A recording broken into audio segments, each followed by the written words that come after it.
Hello there gorgeous gamers and welcome back to Pure Play TV, and we have our review for the Ascent. Specifically the PS5 version that has finally arrived after the game spent a while as an Xbox exclusive. Was it worth the wait? Well, let's find out. I spent the majority of my playthrough of the Ascent running. Whether that was running errands for crime bosses and shady back alley lowlives in one of the game's numerous side missions, or running to cover under a hail of bullets during hectic firefights, or backtracking through neon-soaked cityscapes and grimy slums, I did a lot of running.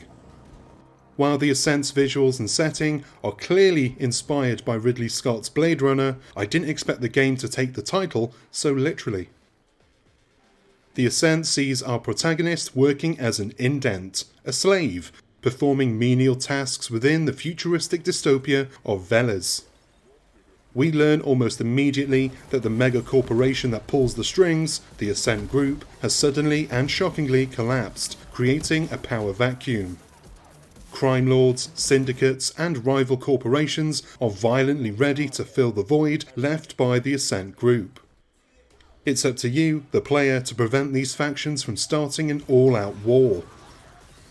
The premise is simple, but the game is deep with lore and provides a handy codex of information for those wishing to delve deep into the history of Velez, its inhabitants, terminology, and technology.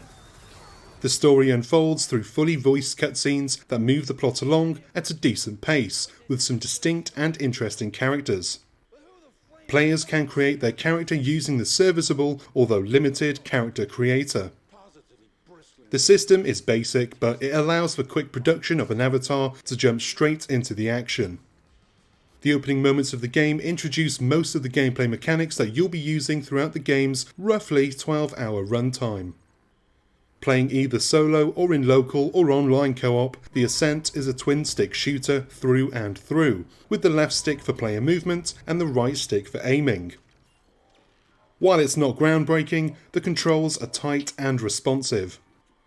However, it is a shame that the adaptive triggers of the DualSense were not utilised to produce that extra level of immersion for the game's arrival on PS5.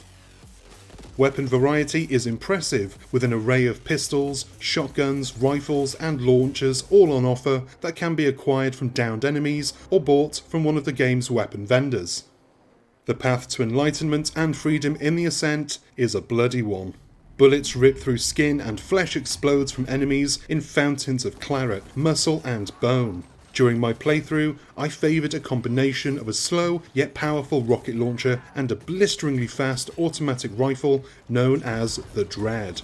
This combo enabled me to deal huge damage to hulking, mechanised combat droids or keep waves of swift-footed henchmen where I needed them. Augmentations complement the gunplay by giving you two special abilities to squash your foes.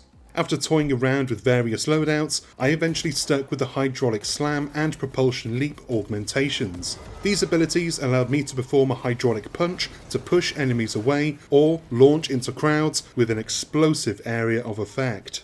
The last piece of the combat puzzle is the tactical item. Early on, these were limited to different types of grenades, but eventually enabled regular deployment of my very own pocket mech.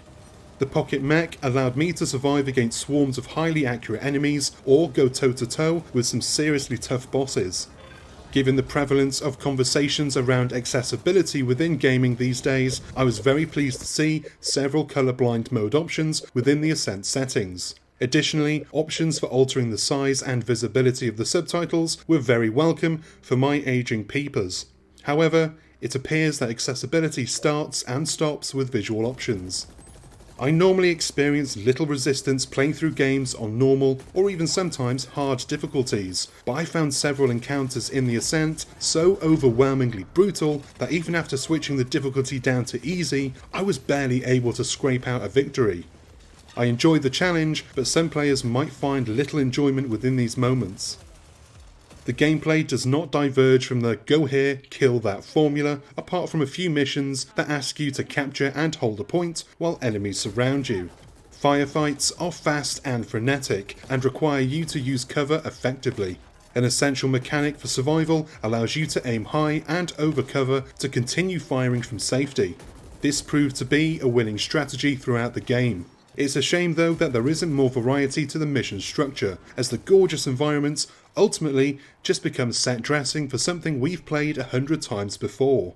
Boss battles do punctuate some of the monotony of the run and gun template, with big, chunky designs that are a joy to behold and very satisfying to take down. Boss fights are fairly straightforward affairs, but they are elevated to greatness by the perfect synthwave score which erupts every boss encounter. On the way to uncover the mystery behind the Ascent group's collapse, players will traverse impeccably detailed environments that mirror those seen in movies like the aforementioned Blade Runner. Rain-soaked concrete and steel is paired with oriental decorations and neon lights. The visuals are beautiful throughout, and the level of character given to the environments is truly awesome. And that's a good thing too, because you will be running through them repeatedly. There were moments when I wondered if I'd missed an exit or an elevator at the end of a mission that would have taken me to where I needed to go next. That was never the case. About a third of the way through the game, you'll be able to summon taxis to chauffeur you around a bit quicker, but they have limited range, meaning you're going to be plodding along with the achingly slow movement speed for a lot of your playthrough. Lastly, on the subject of speed, load times on startup and when restarting from a death or mission are surprisingly slow given the PS5's internal SSD, but not entirely unexpected, as the Ascent experienced a similar performance on Microsoft's consoles last year. Once loaded though, the game ran smoothly for me with only 1 or 2 frame drops throughout the entire playtime. The Ascent is a competent sci-fi twin-stick shooter that provides some light RPG elements, gorgeous environments, and top-tier music. However, the Ascent is held back from greatness by its reliance on backtracking and lack of gameplay variety, but fans of gritty cyberpunk stories should not sleep on this one. And that is the end of this review. Thank you as always for taking the time out of your day to watch one of our videos. It's really appreciated, and I do hope it was time well spent and that you found it useful. If you did, do us a solid by liking the video, sharing, and maybe leaving a comment. Subscribe if you haven't already, and give the bell icon a little tickle so that you're notified whenever we've got something new for you to watch. I've been Chris, you've been gorgeous, and I'll see you on the next one. Cheers, my dears.